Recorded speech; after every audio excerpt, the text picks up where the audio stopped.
All right. Well, good afternoon, everybody. Thank you for joining us. This is part of ECF's 2024 Wills Week presentations. For those of you who have been a part of the previous sessions that we've held this week, thank you for being a part of the week. If this is your first session, thank you very much for joining us. For those of you who have been to a Wills Week session before, this is a little bit outside the box of what we typically present throughout the week. Most of the focus during this initiative is on the importance, which it very much is, the importance of making a will, having your personal directive, your power of attorney, going through some of the important roles of administering an estate. But since we had some extra time this week, we thought we would throw in a little bit of a different conversation and really focus on the philanthropic side of the planning that goes into making sure that you're properly prepared both in your lifetime and afterwards. So we've thought that this would be a good opportunity to focus a little bit more on that charitable conversation. Certainly you will hear a little bit more about the Edmonton Community Foundation and the work that we do. But the overarching message here is that even if ECF is not your charity of choice, that philanthropic giving and charitable giving can be and potentially should be part of your plan, both in your lifetime and after the fact. We've got some exciting speakers lined up, hopefully not just myself, but my colleague Lisa Dianandan and Carrie Williams, who will be providing some insight from a financial planner point of view and the conversations that he has with his clients. So I'm just going to take a quick second here to let you know that if you do have any questions throughout the presentation, please feel free to use the Q&A box. We will be keeping tabs of the questions, potentially answering them periodically throughout the presentation, or certainly getting to some of the answers when we wrap up. So please use that Q&A box. Second, there will be a survey after this session. It should pop up automatically. So please do take a couple of minutes to answer those questions. There's only a few of them. It's really quick. Because this is kind of a new session, it would be great to get some feedback from the people who are attending to see if this is something that's worthwhile that we can continue to build out for future Wills Week. So please stay tuned for that. And then third, I will point out that Wills Week is still up and running. We are just right smack dab in the middle. There are still several great sessions available for you to attend. If you would like to see what the remainder of the schedule looks like, there are a couple of virtual presentations along with some in-person sessions that are still taking place later this week. Please visit ecfoundation.org for more information about the remainder of Wills Week. So thanks for listening to my preamble here. We're going to get into the meat of the presentation here, but before we do, going to do some roundtable introductions, the three of us here. My name is Matt Mandrusiak. I am the Manager of Philanthropy with the Edmonton Community Foundation. I have been very fortunate to be with ECF for the past 9 years now, but before that, I started my philanthropic career probably about 2008, mostly with smaller, medium-sized charities. Really had an opportunity to get involved in something that I didn't expect to become a career for me, but now I can't see myself going anywhere else. I have totally fallen in love with the sector, and a lot of that has to do with these types of conversations that I get to have with people every day. I should introduce and let her introduce herself, but I'm going to turn it over to you, Lisa. Thanks, Matt. My name is Lisa Dianandan, and I have had the privilege of working with ECF for a full 2 months now. But prior to that, I have had about 17 years in the nonprofit sector, both in Canada and the UK, across a number of different charities and impacts. And definitely these conversations are the best, the ones that are with donors about what they're passionate about and what they'd like to do in their future. So I will pass it over to Carrie. Great. Thanks very much for having me, Matt and Lisa. As mentioned, my name is Carrie Williams. I'm a portfolio manager with North Road Investment Council. We're one of the larger private investment council firms in Edmonton, and we've had a long-standing relationship with the Edmonton Community Foundation.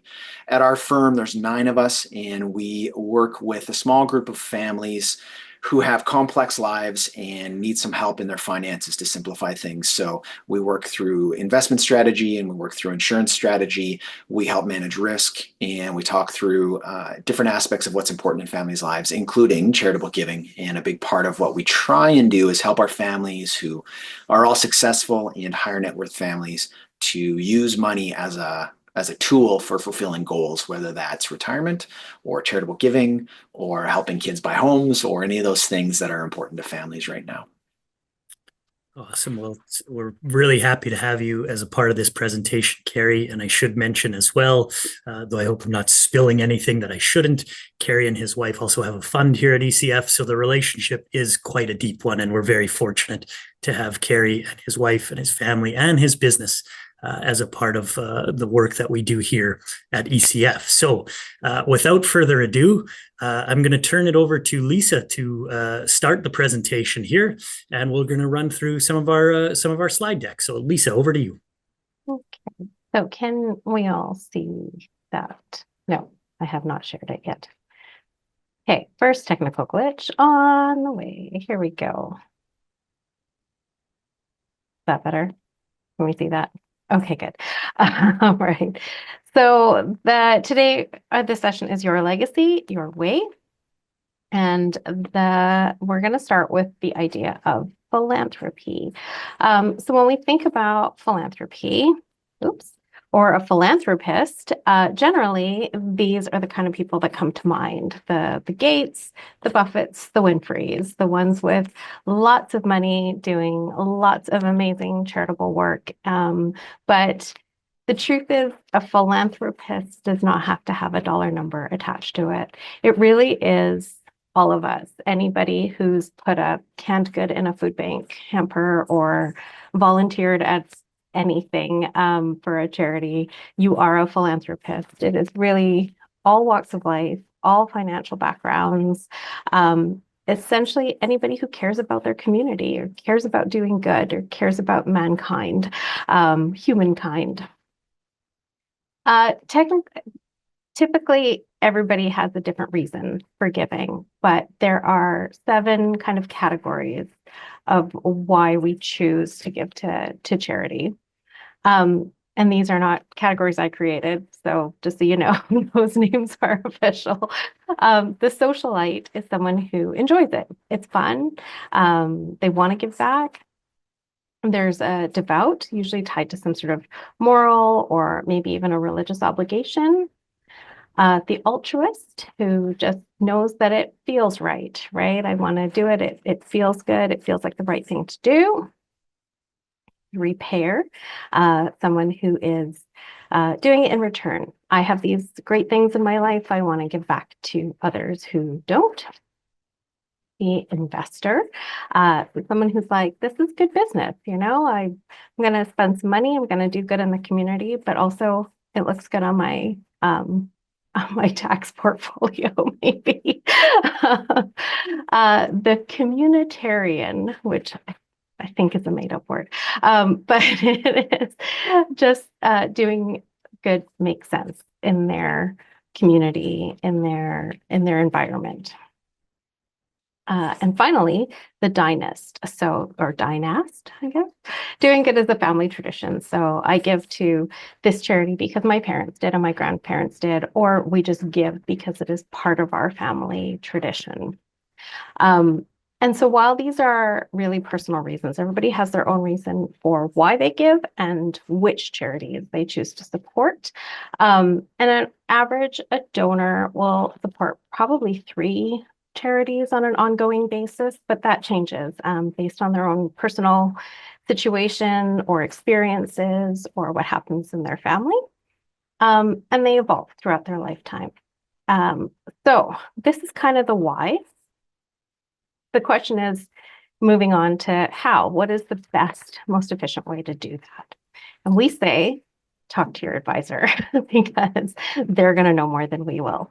So the numbers up here is from a 2014 study. Now, while that may be almost 10 years old, it's still very relevant today that when surveyed, 91% of advisors report that they are having conversations with their clients about giving and about philanthropy. But on the flip side, when the clients were surveyed, only 13% of them said that their advisors were having these conversations with them. Now, we don't think the advisors were lying. We just think that maybe it wasn't translating that way. So our suggestion would be you can also bring it up to your advisor that you should seek out an advisor, but also start that conversation. But I'm not an advisor and Carrie is. So I'm going to pass that on to Carrie.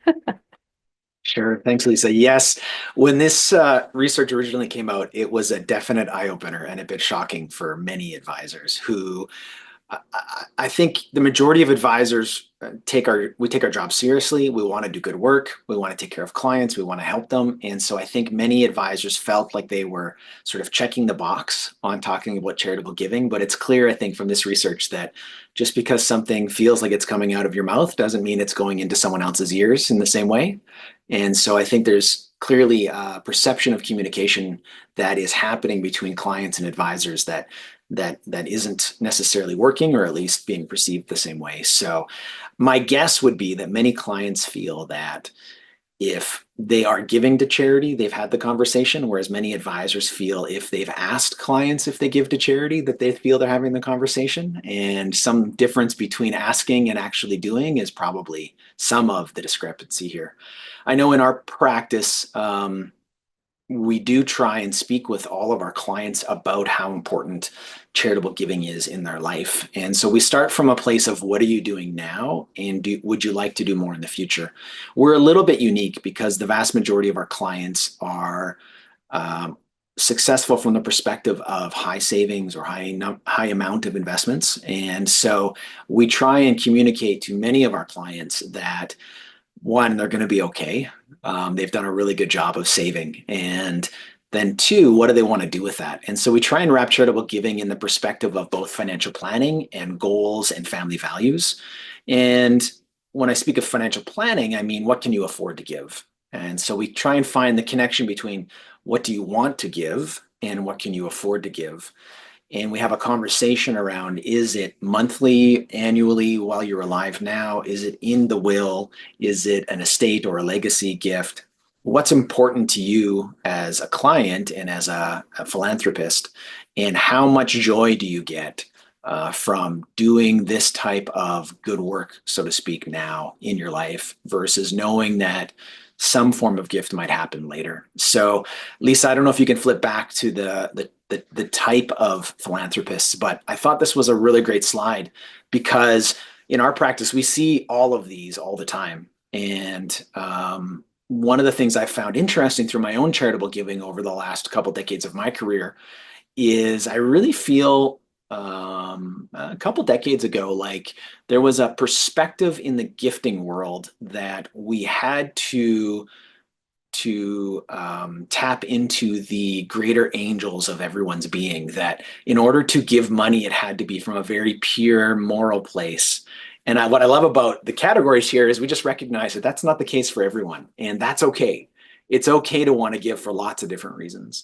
One of the things that we talk to lots of our clients about is the very last one, which is the family tradition. Many of our clients, one of their great fears is if I give money to my kids or my grandkids, is that going to create a problem eventually? Or am I going to ruin their own drive and goals for achieving their own path in life?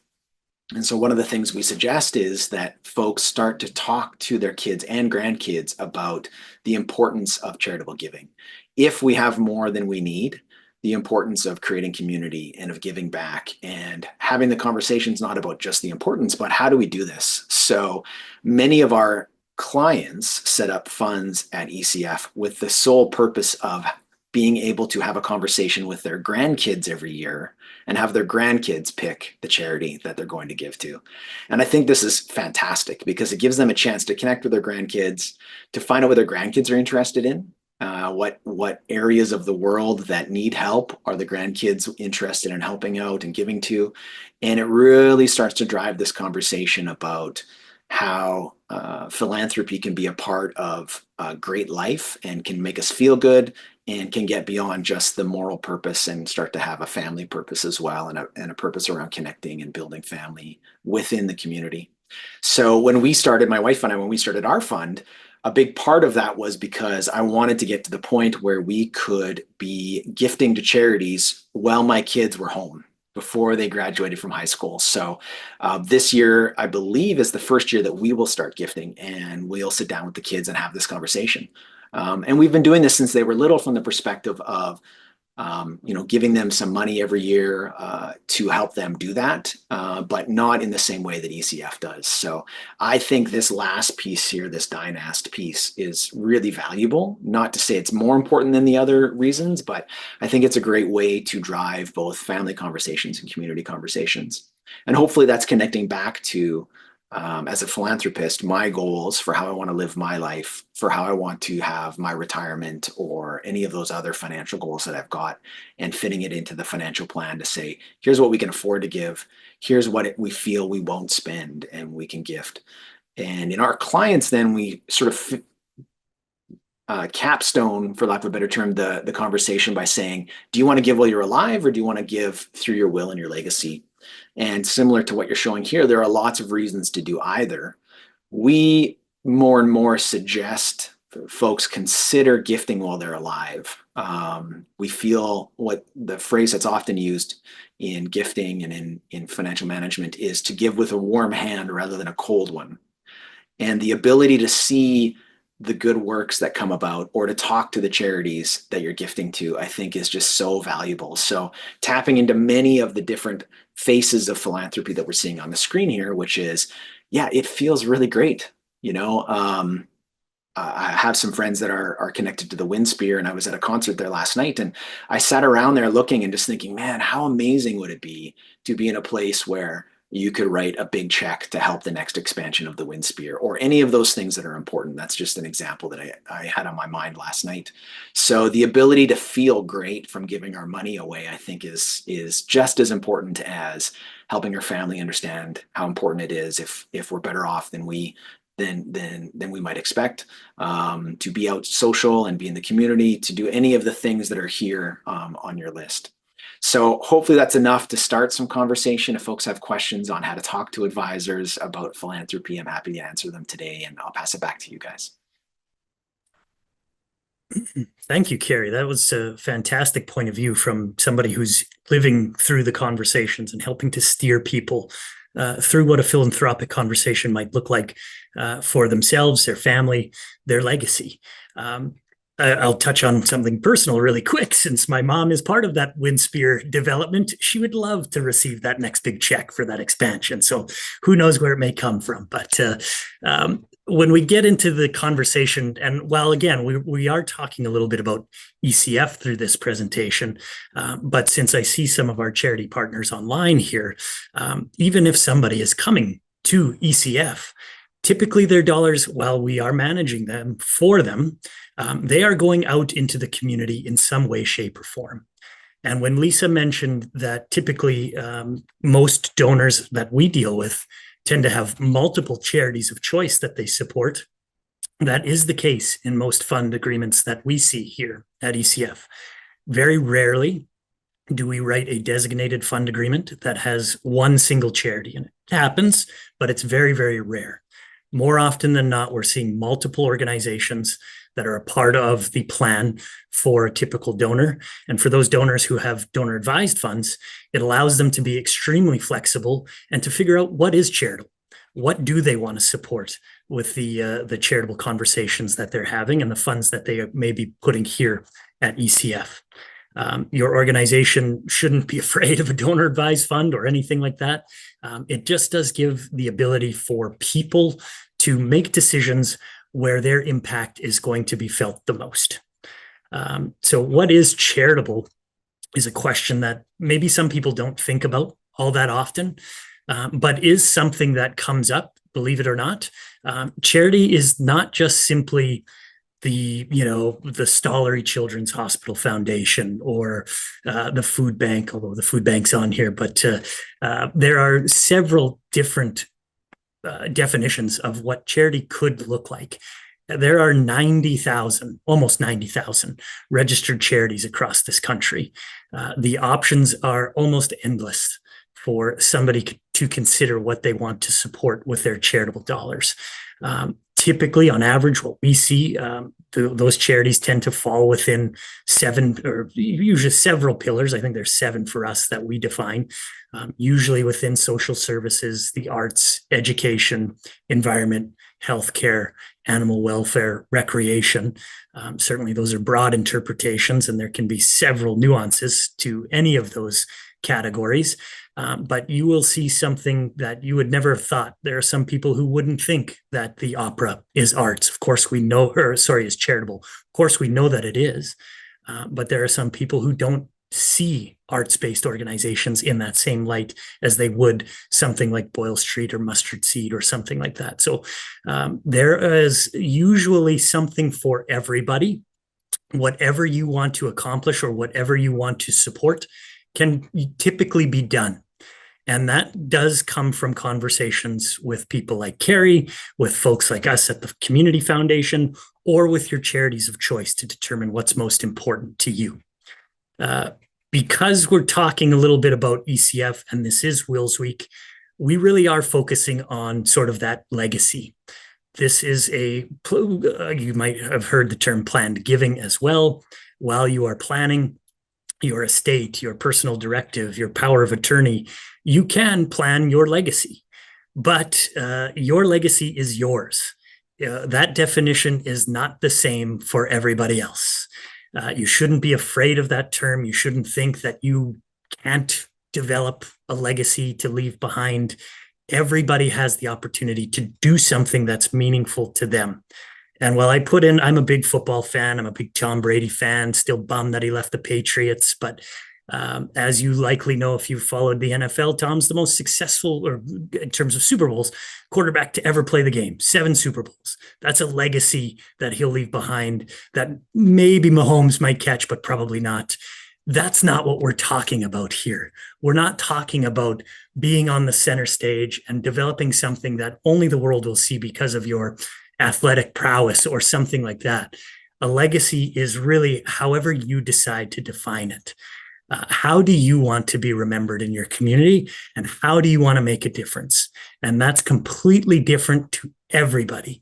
It can be something that's, naming a building after your family, or it could be something like leaving something to the food bank to ensure that the latest drive is going to be fulfilled. Whatever it may be, it can be completely determined by you and what your passions are. And that's where it's really fun to have this conversation, to think about what you could accomplish with some planning, whether that's with your financial planner, your advisors, the charities of choice. You get the opportunity to do something that's important to you and that can leave a lasting impact for generations to come. This is just in for fun here, the next little bit, because yeah, I like that. That's one of my favorite gifts. I sent that to a bunch of friends when that came out, and they were not happy with me. Yeah, if you're not sport-minded, I was thinking of like, who's the equivalent in the arts world? And I was like, I don't know, Meryl Streep, Patti LuPone, Elton John, maybe. Sure. And that goes back to that first slide, right? There are the Gates. There's the big names that everybody knows of. But that's really not what we're talking about. You don't have to have Gates money to make an impact on the community, on individuals who will be receiving the benefit of what you're leaving behind. It really is an opportunity for you to provide something that is ongoing, that can't be taken away, and that can affect so many people moving forward. So we're looking at, what does this actually look like then? So what is a planned gift? And we could argue that like all gifts are planned. You have to make a plan. It doesn't magically happen. It's not spontaneous, but we're talking about those longer term, more thoughtful, I guess, for lack of a better word, where you are consulting with your financial advisor and your family about your long-term legacy. So these are some examples. So it could be an estate gift. So something in your will that you leave behind to a charity or to your fund here at the foundation, or any foundation. Your gifts of publicly traded securities and mutual funds. And I think this was a big This was the one for me when I started in fundraising, that was a vehicle of giving that I never had considered before. So some people have them maybe through your work, or maybe they were inherited, or so those can be also donated. And gifts of life insurance, which is a whole other area and it's not very well known, but you can leave your life insurance to charity. You can also create a life insurance policy that is specifically for charitable purposes. There's all kinds of options there as well. Lisa, maybe I can touch on a couple of those really quickly. So the idea of giving away securities, so think stocks in particular, is often what's looked at, or equities that have risen in value, that are in a taxable account. So when you sell them, they're going to be taxed. We can pick those up and gift them to charities or to the Edmonton Community Foundation. And the capital gain that would normally be taxed then effectively disappears in our hands. It then goes straight to the charity. So it's a really tax efficient way to give money away. And we find many of our clients really prefer to do this, because if they're going to give, say, pick a number, $10,000 in cash versus $10,000 in a stock that maybe has grown from $5,000, and they've got this big $5,000 gain they're going to pay tax on, it's much cheaper, so to speak, from an after-tax basis to give that money away rather than give cash. And even now, even though this has been around for many years, I find lots of folks are not aware that this is a possibility, and that we can really save a lot on tax while giving money to the charities we care about. So I feel it's really valuable. It doesn't take a lot of planning. It really requires more on the admin and operations side to find the right charity and do the paperwork and do it properly. The insurance side is really valuable for charities and can be, but it's more complicated and more complex, and definitely requires planning, and should be speaking to an advisor, probably a charity that really understands this process, like the Community Foundation, to help out and make sure this is done properly, to stay on side of all the rules. But both of these options are really powerful. And so for folks who are listening to this call, I would highly recommend that if you have gains, and many folks do after the last decade, in your taxable portfolio, talk to your advisor about giving securities away to the charities you care about. I'll just jump in really quick there too, Carrie. Thanks. That's fantastic information. One thing that I've really learned in my position over the last several years, and I come from organizations that had no clue to be able to accept these gifts. So if you are considering something like a gift of securities or an insurance gift, certainly best to reach out to that charity first. Make sure they have the capability to accept that gift. There are other tools for them to find ways of getting those dollars in the door. It might just take a little bit of planning, but it is always wise to have that conversation with your charity of choice first, just to make sure that it is a viable option for you.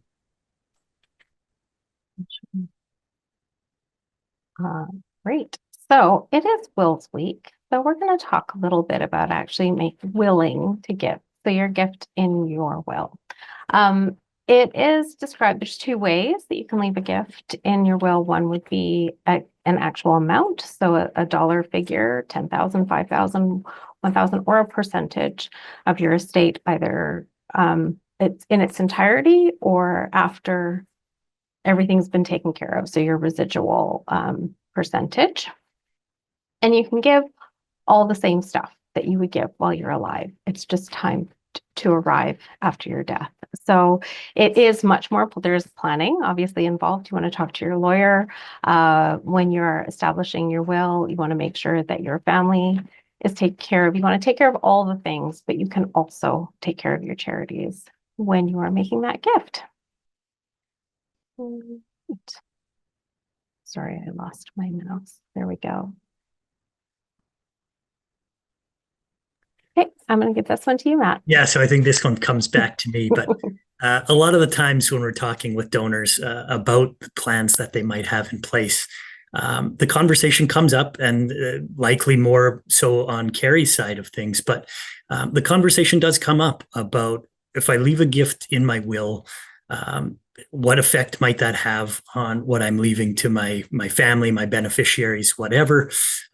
Is it going to make that big of a difference? Is it something that I should consider? Should I make sure that they're taken care of first, and maybe leave it to them to figure out whether they want to contribute to charity? And certainly, all those are personal answers, depending on what your situation is. But one of the things that's really great about gifting to charity is that there is some tax benefit to a gift, both in your lifetime and after the fact. You will still, well, I suppose if you've passed away, you won't see it, but your estate will see the benefit of that charitable gift that you leave in your will. The tax credit is at least 50% here in Alberta, could go up to 54% depending on what your income level is, but it's the most generous tax benefit in the country when it comes to charitable giving. So even if you are considering a 10% gift to charity in your will and then splitting the remaining 90% however you so choose, because of the tax benefit, you're really only spending 5% to give that gift to charity. So the remainder of your beneficiaries end up seeing 95% of what you would be leaving behind. And you have the ability to make a big impact on the organizations that you really care about for really not that much. And again, I'm saying this from perspective that everybody's personal situation is different. But you do have the ability to give where it doesn't cost you as much as you think it might.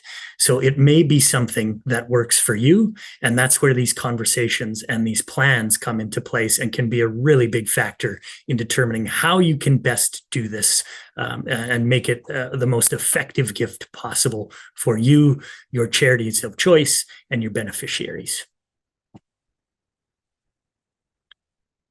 So again, yes, I'll go back to the tax scenario here.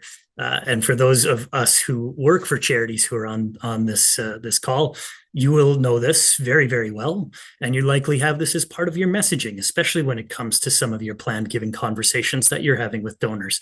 But if this is done correctly, you have the ability to leverage some massive, massive benefits that are available to leaving gifts to charity.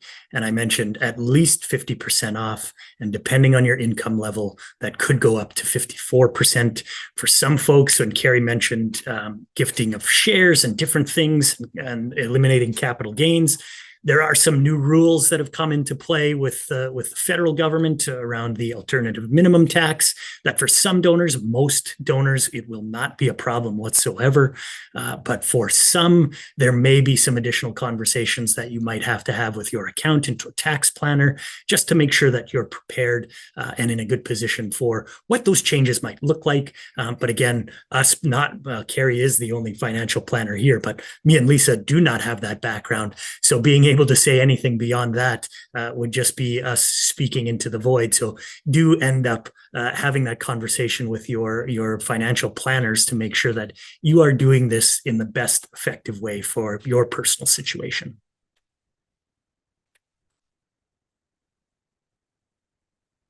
And I think we go back to Lisa on this, I think, right? Yeah. So I'll just say on this one, though, that all these great tax effects and benefits do require what CRA calls a qualified donee. So for the most part, that is a registered charity, but there are other avenues that are qualified donees. So just make sure you look at that whichever charity you're looking at donating to actually falls under that category to get these amazing tax benefits. So your wills. It is Wills Week. There's a lot of sessions on how to make a will, why it's important, why you should do it, what you should consider. But when you think about your legacy and charitable giving, we're going to say work with your lawyer and establish that proper documentation. It does go beyond a will.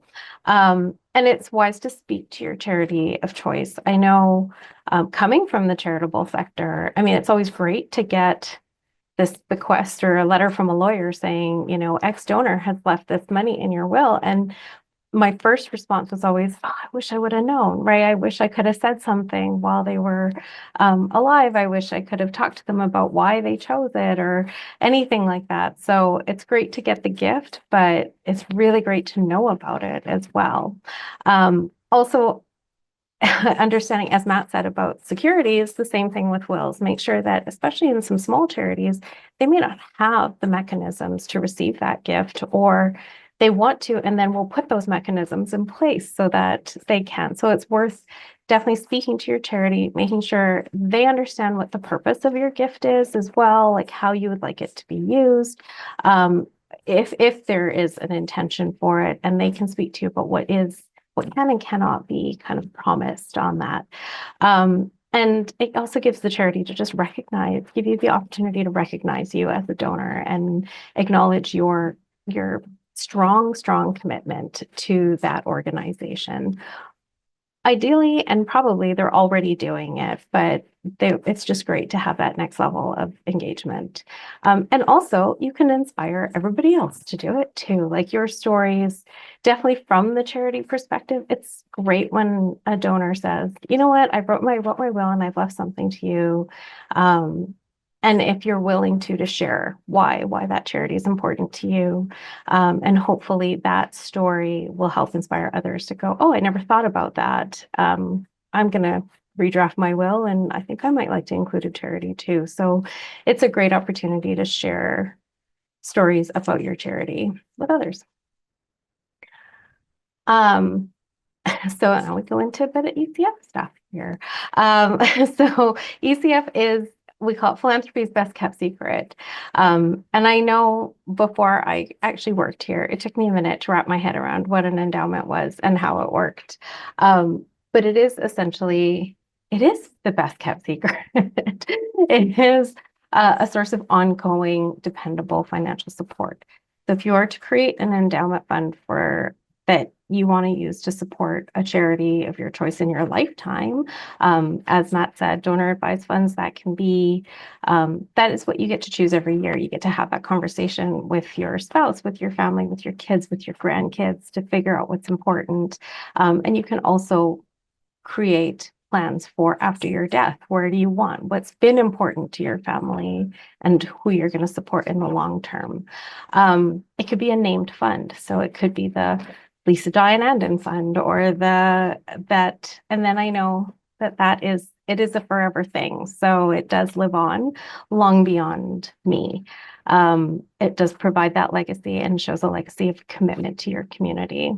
I put this little quote, I'm a big quote person. So it says, what you leave behind is not what is engraved in stone monuments, but what is woven into the lives of others. And goes back to the Maya Angelou as well. It's not, people don't remember what you did, but rather how you made them feel. I learned recently also about the 3 deaths. Now we're talking about wills. I'm not trying to get morbid, but they say that you have 3 deaths in your lifetime. The first one being your physical death, when you die. The second being at a funeral or memorial service, when you're kind of commemorated or memorialized. And the third is when the last person says your name for the last time. So the idea of a legacy, a named fund, means that will never happen. So kind of you live forever, which I think is kind of nice. Am I doing this, Matt, or are you? Okay. All right. So it is a gift today and forever. So see our little penguin here. He's just building an endowment forever and ever. Amen. But it is essentially a fund that you will contribute to, you create. It is invested to grow over the long term. So it is pooled. We get as much maximum return on it as we can based on the markets. And each year a percentage is granted out and a percentage is also reinvested. So it is constantly growing. And it does it again the next year and the next year and the next year. So ideally every year there's even more to grant out into the community. And so, yeah, so while this little penguin's just rolling the same snowball, it does actually get bigger and bigger every year. I'm going to let you take this example, Matt. Sounds good. Yeah, this is just kind of a highlight of what the power of endowment can potentially do. And especially when we're talking about setting something up after your lifetime. Certainly, you don't have to simply do that. You can do something while you're alive and then add to it after the fact. But this will give you a little bit of a showcase of what endowment can do. Edmonton Community Foundation now is only 35 years old. I'd say we're well established, but still relatively young in where we're at. But we are old enough now to see some of the longer term outlook from the funds that were created when we were first established. So this is a really great example of what endowment can potentially do in our community. This particular fund was set up for the Boyle Macaulay Health Center, although I know they go by a different name now. But this was set up in 1992 with a single gift of $100,000, which is a tremendous amount of money no matter what time this gift came in. But there were no other gifts. This was simply a gift after the lifetime to establish this fund. In the some odd, whatever it is now, 30 years almost, I guess, that the fund has been around. It is now worth over $214,000, so it's doubled in size, and it's granted cumulatively over $204,000 into the community. So it has doubled the original amount in the grants that it has provided back to the community. It has doubled in value, and it will continue like that penguin pushing the snowball to get bigger and bigger and bigger and leave a larger and larger and larger cumulative impact over a number of decades. Certainly outlive all of us on this call, and will continue to provide ongoing support to an organization that meant something to this donor when they set it up. I can also speak from my own personal experience. I have a fund here at ECF. It's established after my father. He's still alive, thank goodness, but he was somebody who was involved in professional football here in Edmonton for just about 50 years. His career ended in 2020. And one of the things that he did, no matter what, was support amateur football throughout the 5 decades that he was involved with the Eskimos.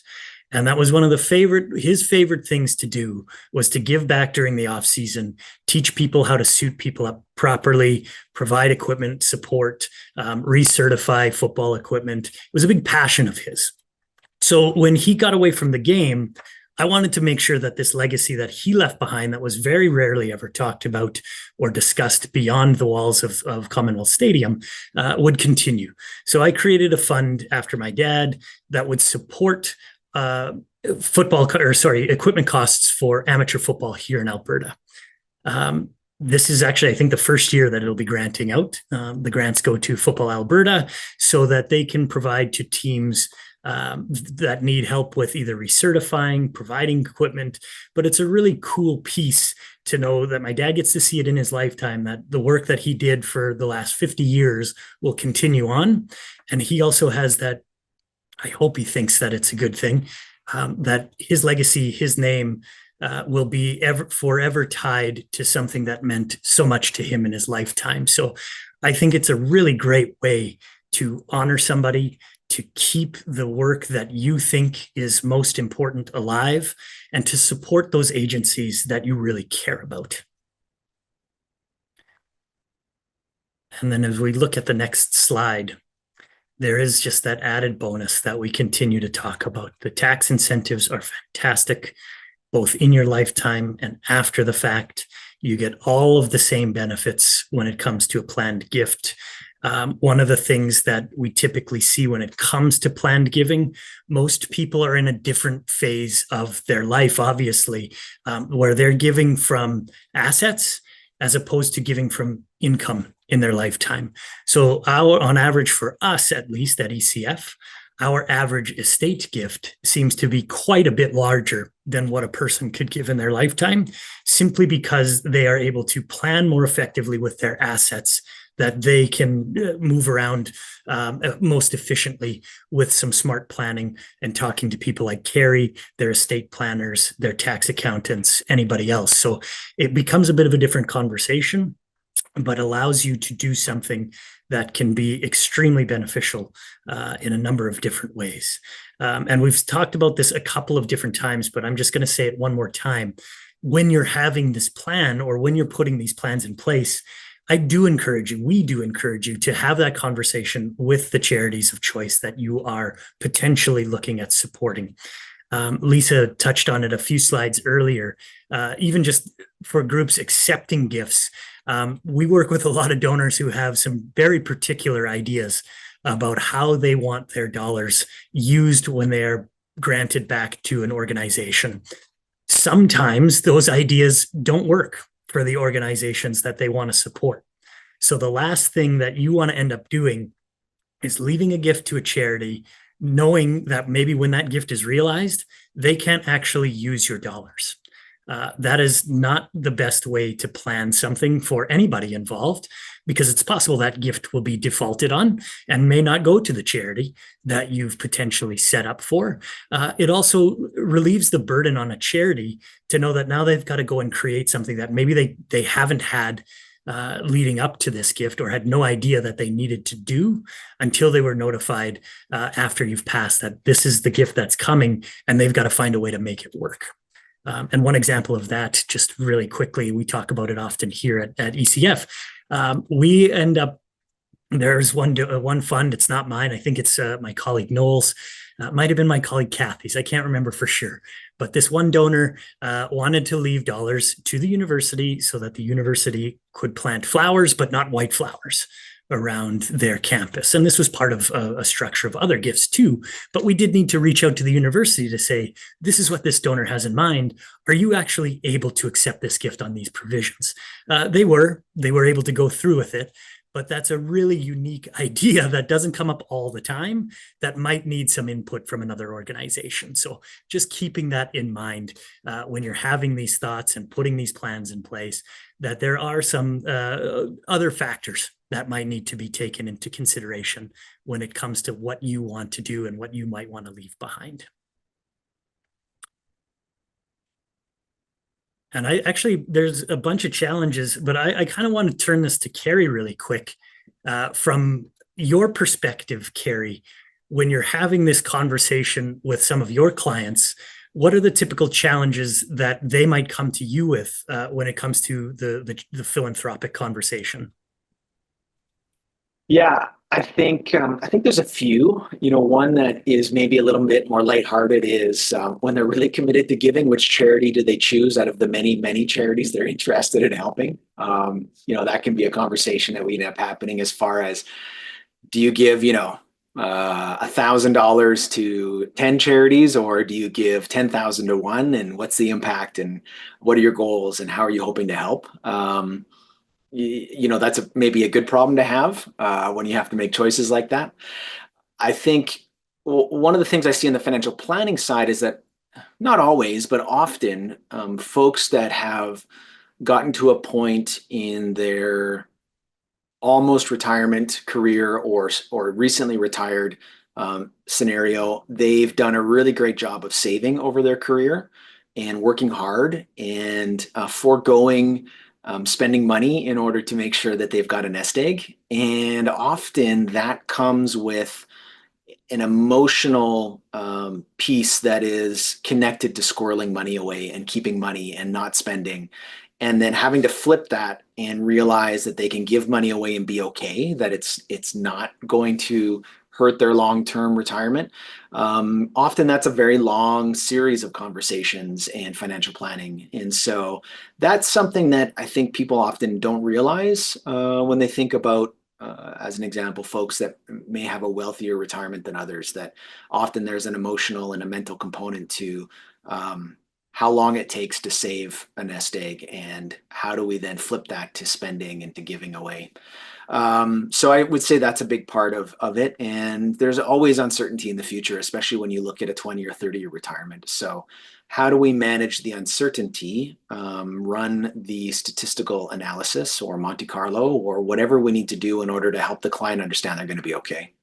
So that's, I would say, is a big part of what we do, is run the numbers to make sure they understand that, and then talk through how you can manage that over time.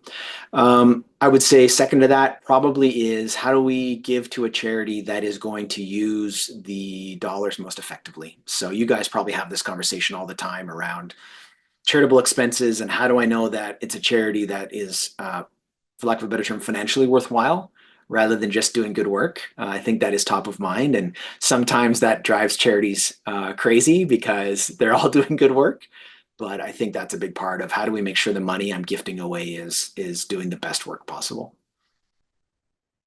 I noticed, Matt, that we have a question in the Q&A. Do you want to Yeah. maybe hop over to that, or was there another topic you wanted to cover first? No, I think that's a good idea, actually. It's a timely question. So just to read it out to the people who may not be able to see it, but someone is asking if we can explain a little bit more in depth what is meant by the 50% tax incentive. She follows up to say, if I leave 10,000 in my will, do I get a reduction of 5,000 on my tax bill? In a perfect world scenario, in a simple scenario, to say, yeah, that's essentially how it works. I mean, everybody's tax situation is a little bit different. Personal financial situation is a little bit different. But on average, if you're leaving, in this example, a $10,000 gift, it's essentially going to cost you 5,000 because you're going to get that 5,000 credit back. And how that's applied to your tax return, is up to you. But that is essentially how it works in the easiest, simplest terms that we can say. It is almost too good to be true in the charitable sector, in the charitable sense, but it is almost like a 50% off sale. I know my colleague Kathy used to say that all the time. If there's one thing that you would remember when talking about tax and charity, it's almost like a 50% off sale. That said, I also, if you do have some in-depth questions, we're just spouting some very high-level stuff here that you absolutely should consult a professional about your own personal situation and what that might look like for you. So don't take our words as gold, at least from me and Lisa, but make sure you're talking to the right people. I'll also say we are recording this session. We're also recording all of the online sessions. They'll be available on the website in a couple of weeks. And one of them that was done last night was specifically on estate and taxes and your will. And it was very in-depth in the calculations. So I would highly suggest when they are available to tap into that. There's a lot of numbers, but if you watch the recording, you can always stop it and go back to what Michelle from MNP did an amazing job of kind of breaking that down to make it a little more accessible for my non-numbers brain as well. So. Yeah, that's one of the really great things about this Wills Week initiative is that we've gotten to a point where we're almost creating a library of resources that folks can come back to at any point. Share the resources with friends or family, whatever you might need to do. A quick refresher on say, Michelle's tax session, which is always super informative. There are going to be a lot of resources available to the general public on our website here in the next couple of weeks. So do stay tuned for that. Lisa, any mention on additional challenges here that we see before we move to sort of the last couple slides? No, I don't. I think we covered most of these challenges, and we've talked about them, about your charities and talking to your family. I think that's the big one. Is that I know I wish you talked about your dad. I mean, my dad was quite giving in his lifetime, and I think he would have loved to have seen something like a fund that did something in his name while he was alive. I've always say he died 10 years ago. I wish I knew then what I know now to have that conversation with him, or I wish he would have said, because he was that guy who was like, I've prepaid my funeral. Here's all the paperwork. This is who you call when I die. This is where my will is. So he was very organized, but never considered charitable giving in his estate. It was always just in his lifetime. So yeah, I would say even if have that conversation with your family, just open up the conversation, you'd be surprised what might come out of it. For sure. I think on that point, Lisa, one of the things we hear and see a lot is just how challenging it is to have money conversations with family. This is still a touchy topic and a difficult topic. And I find philanthropy and talking about helping charities is one of the easiest ways to start this conversation in families. Something as simple as, hey, I sat in on this session from the Edmonton Community Foundation, and they mentioned that families should talk more about giving money away. Mom and dad, do you give away to charity? Like, what's important to you? And that, just taking a moment to ask mom and dad or kids or grandkids, whoever, about what is important to them, about who they help. Are they doing it? Are they not doing it? Why are they not doing it? Any of those questions that really gets into what mom and dad think about charitable giving and why or why not is an excellent way, I find, an easy way to start the conversation around money. What are you doing in your will? Do you plan on it? If you are mom and dad, telling the kids like, hey, I want you to know that I'm going to give some money away in my will. Can we have a conversation about what that's all about, so it's not a surprise? You don't have to tell them what you're worth. You don't have to tell them how much money. You can just start that conversation and see how it goes. And if it's comfortable-ish, you can have more conversations on money at that point.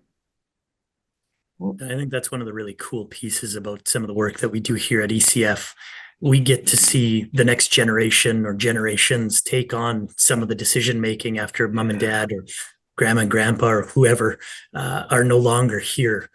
So it really can become this family legacy that spans beyond the original founders of a fund here, that really has the ability to stretch out for decades to come, and having that conversation about what means the most to that family and how those dynamics change over, as things evolve, just even in our own communities. It's really awesome from our standpoint to get to see where a fund starts to where it kind of evolves to as others become involved in it. So we are at our takeaways section, which means we're close to the end. We are still around. We are scheduled to 3. We're happy to end sooner, but we're also happy to take questions. So I just want to put that in there before I wrap this up. So takeaways is that your giving doesn't have to stop in your lifetime, nor does it have to wait until after your death. It's an opportunity to leave a legacy. So whatever that means to you, it is very much independent to you, yourself, and your family. It's a conversation that every charity wants to have with you, like that. And I know when I first started working in the world of planned giving as a fundraiser, it scared me to have those conversations with my donors. I just didn't know how to say, I want to talk about your death, because I don't. And that's not really what you're talking about. You're talking to, so if you are planning it, bring it up to your charities. They want to have that conversation. And you're not limited. So that's where those conversations with your financial advisor are going to come in really handy about knowing how much you have, how much you want to give, and where you want to give it. And planning ahead is the smartest tool. I mean, you need to have a will. If that's the one takeaway from all of Wills Week, is everybody needs a will. It is very important. And so while you're doing that process, think about your charitable, what's important charitably to you and your family in the future. I think we have more questions, but I'm going to put these here. It's all of our information. So Matt and my information's here, but so are our colleagues who are happy to answer any questions about the foundation and philanthropic giving and endowment funds. And Carrie's information's here in case you don't have a financial advisor. I'm sure he'd be happy to have that conversation. Yeah, we're always happy to refer to Carrie. That's for sure. He's one of the best in the business. And I think you saw some of that today, what you would be getting in having a conversation with Carrie. I'd like to say, too, that if anybody would like these slides made available to them after this presentation, feel free to reach out to us. We're happy to provide them to you. If you want any of follow-up information, maybe a connection to Carrie or any of the lawyers who are presenting this week at Wills Week, we're happy to provide that contact information too. We really are here to be a community resource for you, even if dollars aren't coming to us. How we can help to foster some of those conversations is just as important to ECF as if we were to work with you on setting up a fund here. So Thank you very much. We're going to get to some questions here, but thank you very much for listening to us for the last hour. I see a few questions in the box here. Maybe I'll read them out and we can just answer them together for whatever comes up. But someone asks, what is the role of ECF in investing money set for an endowment fund? Do you need a separate investment manager? Lisa, do you want to take this one, even though you're relatively new to the foundation? I can try. Sure. So what is the role? What is the role of ECF in investing? So I guess the real benefit of ECF is that it is pooled funds. So we have a number of funds.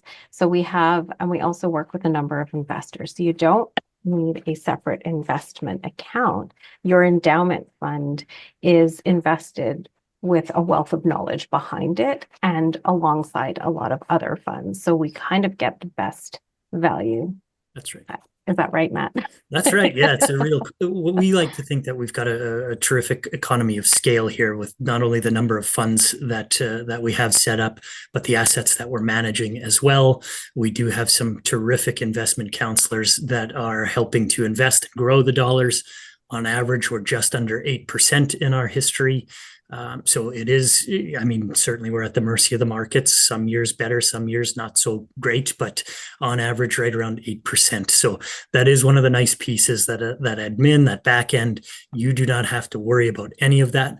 We take care of that on your behalf, I should say, so that your fund grows and that you can really just concentrate on doing what's best with the dollars that are available. Maybe, Matt, I'll just make that Sure. a little more explicit from the perspective of the process of once someone sets up a fund with ECF, let's say they're giving $10,000 into the Williams Family Fund. I can use myself as the guinea pig here. I like it. That $10,000 goes to the general pool of assets with ECF. ECF works with investment counselors to invest it. Diversified pension style, lots of different types of assets, right? And then that growth compounds hopefully forever, right? So you're getting 8%, you said, you're gifting away 4 to 5% every year. That's right, 4%. Yeah, so that differential between the return and the gifting continues to grow in perpetuity for charities that the funds have designated or that ECF has designated in need. Did I nail that? You nailed that completely. That's perfect. I'd like to just snap that part of the recording out to play in the future because Carrie's got a job anytime you want. It's perfect. That's the YouTube Reels and our YouTube Shorts and Insta Reels or whatever the kids are calling it nowadays. All the TikToks and whatnot. Get it on the TikToks. Yeah. What if I wanted to gift shares, for an example, RBC, and wanted the dividends to get gifted each year? Now, I'm not sure, maybe this is more of a question for Carrie in terms of how this might work. Yeah, I'm going to take a stab at what I think this means, and then the person who sent this in, it's anonymous, but if I get it wrong, please send in the next question and we'll address it more accurately. So once you give shares away, you pick them up from your investment account, move them as an example to ECF. The dividends follow those shares. If ECF decides to keep them, ECF might sell the shares and use the money to invest in other things according to their long-term strategy. So if you wanted to gift the shares away, you no longer get the dividends from those shares because you no longer own them. ECF would own them and would do what they want with them in order to maximize charitable giving. If you owned the shares and let's say you owned lots and lots of shares and you got a very sizable dividend every year, you could theoretically push that cash to ECF as your donations into your fund, right, Matt? But that's not going to be very tax efficient in comparison to picking up shares with lots of gains and moving them away, because you're not going to forego the capital gains tax on the dividends like you would in giving the shares away. And I'll just piggyback on that we do sell all the shares that we are gifted essentially immediately as soon as they come into our accounts. That way we have an actual value that we can total your tax receipt for. So you will receive that tax receipt. Let's say in the example that Carrie gave earlier, you bought shares that totaled 5,000. They're now worth 10. You would receive that tax receipt for $10,000, that total value of the shares that you end up gifting to whether it's ECF or to another charity. So we do end up selling those so that we can put an absolute value on that tax receipt. Any other questions from the group before we say thanks for tuning in and enjoy the rest of your week? Maybe, Matt, I'll give a final disclaimer as folks think about other questions that you mentioned it earlier, but just to be really explicit, we're on the edges of tax strategy and policy. No one on this call is an accountant. So you should absolutely take what we've said and go to your accountant with it rather than take this as tax advice, not tax advice. Yes, 100%. Great disclaimer. That's right. We'll mention that as many times as possible while, again, we're speaking and providing some numbers and some, scenarios in a perfect world. This is by no means considered to be taken 100% as the way it's going to work out for you. That conversation with a professional, absolutely, we recommend. Matt, I'm pretty sure in your world for you and Lisa, it's the same, but I absolutely love it when a client comes to me and says, hey, we'd really like to give to this charity. It's been important to us, or we're involved as volunteers. Would you mind chatting with my accountant to make sure we do this properly? I love to have that joint meeting with an accountant or with an estate lawyer. So that's another perspective from the idea as we started, which is how do we talk to our advisors about charitable giving when there's a disconnect between what the advisor thinks they're talking about and what the client is hearing. Going to your advisor and saying, this is important to me. Can we set up a meeting with our accountant to make sure we're all on the same page? That is excellent. And I can't imagine an advisor who would not be excited by that opportunity. So feel free after this call to reach out to any of us, but as you talk to your own advisors, that's a great thing to do. Yeah, that's a really great point. And I only speak to this instead of Lisa just because I've been here a little bit longer. But these are conversations that do come up quite often, that we will have an initial conversation with a donor that will then involve their advisors, whether it's their financial planner, their accountant, their lawyer, whatever it might be, to see how they can best set this up moving forward.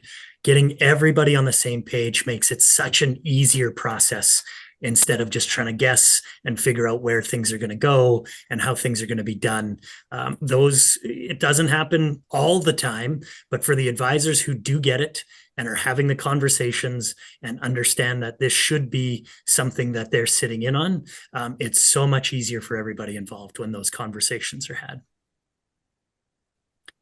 And since there's no other questions then from the group, maybe I'll just turn it over really quick to the two of you. Any final closing thoughts before we say goodbye? Not for me. I think it's we've said everything we need to say. I'm good. Yeah. Yeah, same on my end. I would say if you're thinking about it even whatsoever, a tiny inkling of charitable giving, go do it. The world needs more help. So today's the day. Make it happen right after this call. I love that call to action. If someone on this who is watching this presentation is inspired by Carrie's call to action and wants to have a conversation with either him or us here at the foundation, even if we are helping to connect you with a cause that means something to you, don't hesitate to reach out to us and let us know. And just before I say goodbye, I will say thank you again to my colleagues here who joined me in this presentation. I really appreciate your time and expertise. Couldn't do this without you. So thank you to both Lisa and Carrie for lending their time and efforts to this. And to everybody on the call, thank you very much for tuning in. Again, as I mentioned, this is a new approach for us. We hope that this charitable session may have inspired you or at least got you thinking about some potential options that you might want to consider. I will remind you once more, please stay tuned for the survey that will come out after this wraps up. And do check ecfoundation.org for more information about the remaining sessions that we have in Wills Week, and check back in the next couple of weeks as we post these recordings. If you do want the slides from this session, feel free to reach out to us and let us know, and we'd be happy to provide that to you. So thank you again. We appreciate you spending this last hour with us, and we hope to have some philanthropic conversations with you in the future. So thanks, everybody. Thanks, Lisa. Thanks, Carrie. Really appreciate your time. Thanks, Matt. Thanks.